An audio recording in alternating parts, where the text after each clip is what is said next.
Don't move. Follow me. The words came from a little boy standing only a few feet away from a powerful millionaire, and somehow, they made the wealthy man freeze.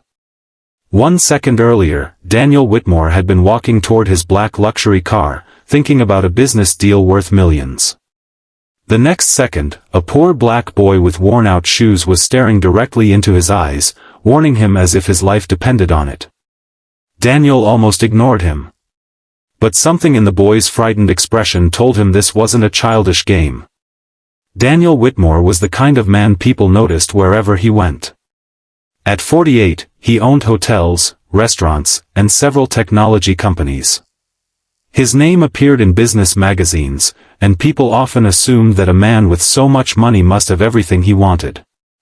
But money had never been able to buy Daniel the one thing he secretly missed most: someone who genuinely cared whether he came home alive.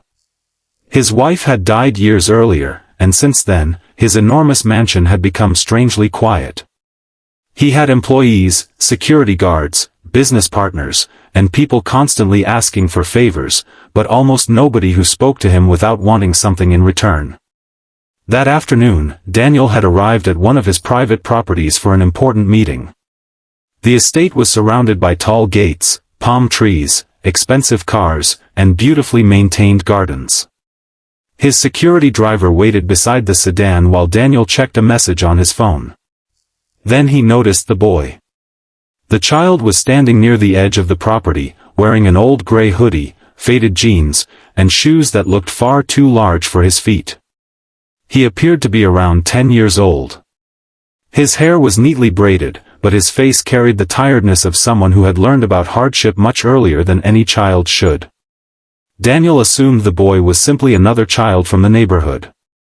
Then the boy suddenly looked toward the driveway, looked back at Daniel, and whispered urgently, "Don't move. Follow me." If you believe in humanity, second chances, and the idea that one small act of kindness can change a life, please take a moment to like this video, share it with someone who needs hope, and subscribe to Humanity Tales. Because sometimes, the person we are most tempted to ignore is the very person who can teach us something we never knew we needed.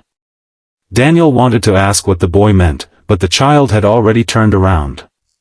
Instead of running away, he slowly walked toward a large stone flower planter and glanced over his shoulder. Daniel noticed something strange. The boy wasn't looking at him anymore. He was watching the security guard standing beside Daniel's car. Daniel followed the boy. He didn't understand why, but years of business had taught him to recognize fear. The child was afraid. As Daniel stepped behind the planter, the boy crouched down and motioned for him to do the same. Daniel was uncomfortable, but he lowered himself beside him. From their hiding place, they could see the driveway clearly.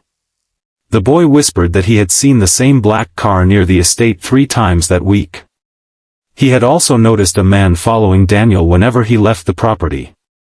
Daniel's expression changed immediately. His own security team had never reported anything suspicious. Before Daniel could respond, the boy pointed toward the gate.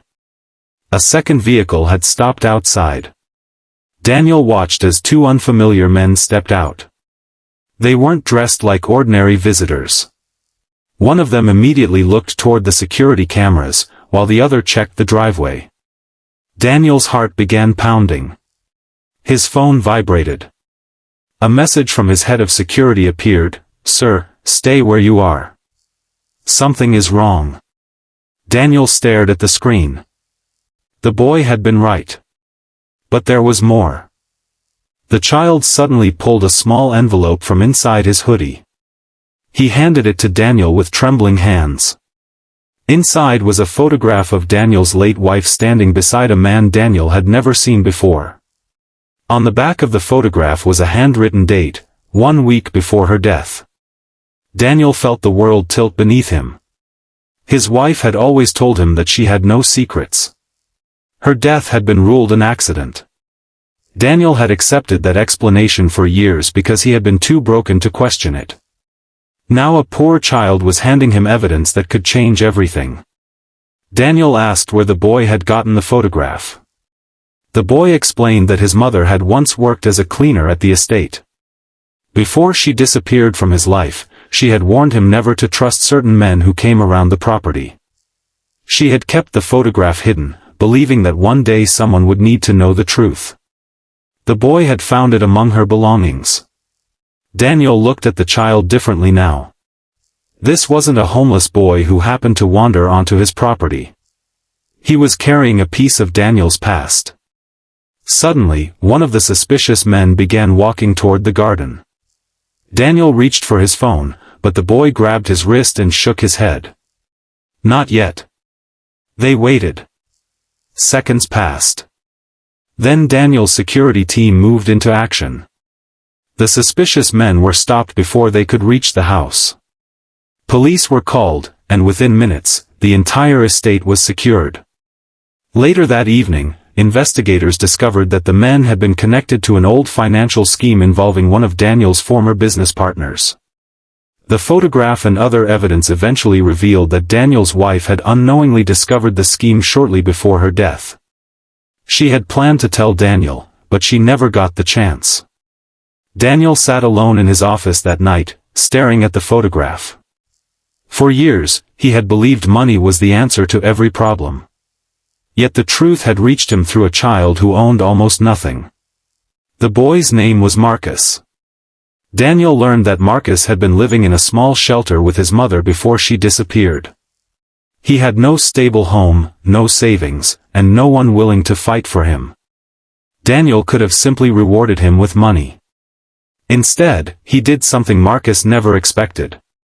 He promised the boy that he would never have to face the world alone again.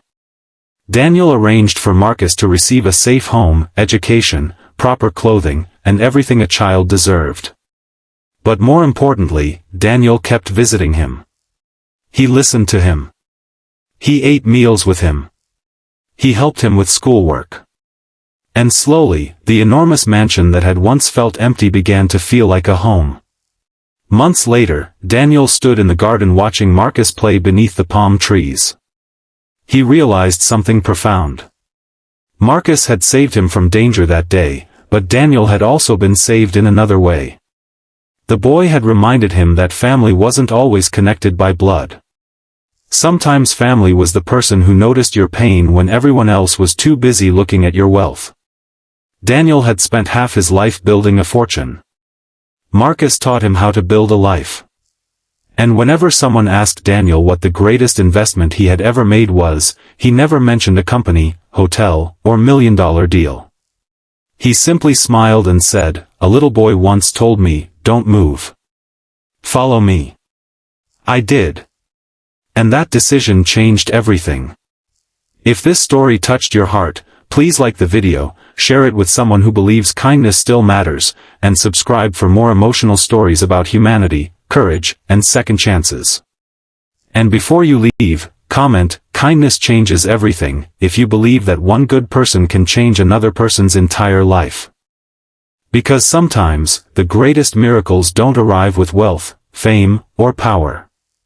Sometimes, they arrive in worn-out shoes, with a frightened voice, and a simple sentence that says, "Follow me."